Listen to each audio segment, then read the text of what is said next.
Bonjour à tous, le but de cette vidéo est d'apprendre à dénombrer et surtout de vous donner la méthode générale. Alors, quand on prend P éléments dans un ensemble qui en contient N, il y a deux questions à vous poser et elles ont un ordre. Justement, la première des questions à vous poser, suivez mon laser, c'est est-ce que l'ordre compte? L'ordre des P éléments que vous prenez dans cet ensemble de N. Si la réponse est déjà non, c'est-à-dire souvent avec un mot-clé comme on fait des tirages simultanés, ou alors qu'on vous dit clairement dans l'énoncé que ces P éléments ne sont pas ordonnés, eh bien il faudra avoir le réflexe de dire qu'il y en a autant que le nombre de combinaisons de P parmi N, qui se note ainsi P parmi N est obtenu par cette formule obtenue avec les factoriels que vous avez vus dans votre cours. Deuxième cas, c'est si l'ordre compte. Eh bien oui, l'ordre compte, par exemple avec des mots-clés comme tirage successif. D'accord, vous comprenez que dans la question, on est en train de faire de l'ordre.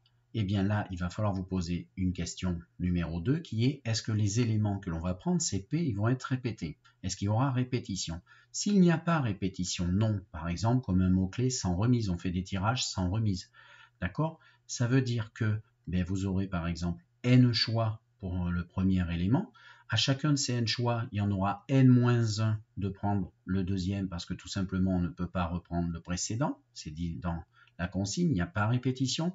N-2 choix pour le troisième, etc. etc. jusqu'au numéro P que vous avez pris. Alors bien sûr ici vous voyez je m'arrête à N- entre parenthèses P-1 parce qu'ici c'était N-0, 0, 1 jusqu'à P-1, ça fait donc bien P facteur, j'ai bien pris P éléments.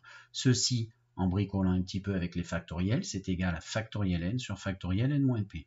Donc ça, c'est si on est dans le cas où le tirage est successif sans remise. Cas particulier, si par exemple on prend les n éléments, on les prend tous, mais c'est également sans remise. Eh bien on va continuer notre multiplication, mais le dernier, on n'aura plus qu'un choix, on prend le dernier. Du coup, on a fait toutes les multiplications de n jusqu'à 1, ça se lit factoriel n, et on appelle ça une permutation des n éléments. Enfin, dernier cas, si l'ordre compte et qu'on peut répéter, c'est-à-dire qu'on peut reprendre le précédent, donc on appelle ça par exemple des tirages avec des mots-clés comme avec remise, il y a n façons de choisir le premier élément, il y a n façons de prendre le deuxième, donc déjà n fois n façons de choisir les deux premiers, fois n fois n fois n, autant de fois que vous prenez un des éléments, et du coup ça fait n P fois qui est multiplié, on dit n puissance P. Voilà, je vous ai donné les clés. À chaque fois que vous allez devant un exercice de dénombrement, la première question que vous posez, est-ce que l'ordre compte? Suivant le cas, vous allez aller ici ou là. Et la deuxième question, si l'ordre est pris en compte, est-ce qu'il y a répétition? C'est deux questions à vous poser. Premier exo que je vous propose de faire, premier exo, il y aura 4 cas, on va faire les 4 cas de haut en bas. Pour entrer dans sa grotte, Dory doit taper un code qu'elle a oublié utilisant les 10 chiffres de 0 à 9. Combien de codes sont possibles, sachant que celui-ci est composé? Premier cas de 3 chiffres. Alors déjà, quand elle tape son code, on comprend qu'il va y avoir un ordre. Le premier chiffre, combien de choix, le deuxième chiffre, combien de choix, le troisième chiffre, combien de choix. Maintenant, est-ce qu'on peut répéter ces chiffres? Rien n'est dit dans l'énoncé. Effectivement, 3 chiffres, apparemment, on ne nous donne pas de contrainte. On peut les répéter. Donc, en fait, il y a de l'ordre et de la répétition. C'est ce que je vais vous afficher. C'est la branche de l'arbre qui est tout en haut. Et comme il y a de l'ordre et de la répétition, eh bien, ça fait 10 possibilités de choisir le premier, 10 possibilités de choisir le deuxième et 10 possibilités de choisir le troisième. D'après le principe multiplicatif, 10 puissance 3 code.